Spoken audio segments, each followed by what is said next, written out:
Yeah, I remember our last incident with this with the Soviets when they invaded Afghanistan, 1979. I guess it was probably the 1980 Olympics, and we didn't participate.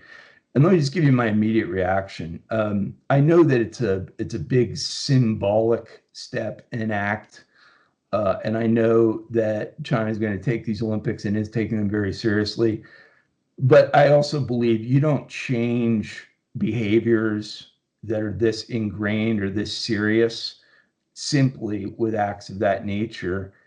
And in fairness, you kind of cheat the athletes because I personally haven't been, spent a lot of my youth competitively in athletics, and this is a whole other level. To be able to get to that level of athletic accomplishment, you have to dedicate almost your whole life to it.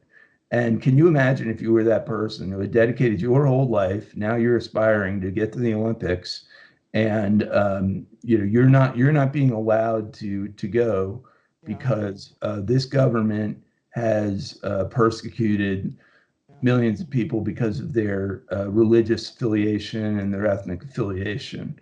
Um, on the other hand, we have to be strong and forceful on the Uyghurs, and we have to be strong and forceful on these human rights matters, and not just in a rhetorical way. I think they got to work into foreign policy. And if you doubt, there's an argument against that, and I understand the argument against it. They say just put American interests first, and tough luck on everybody else.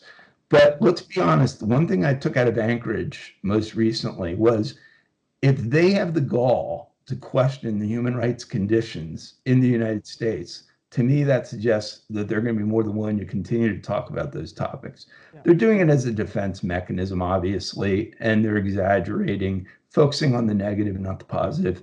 But we then have to return and do that. And we have a lot of good human rights organizations in the United States that document what's going on in China. I'd like to see people engaged more formally in covering these issues. As you know, they kicked some of our journalists, American journalists, out of China Yeah. on it, Mm. and we rely on that because Chinese media is state-owned, Mm. and they're not inclined to give you the truth or the inside coverage that's necessary.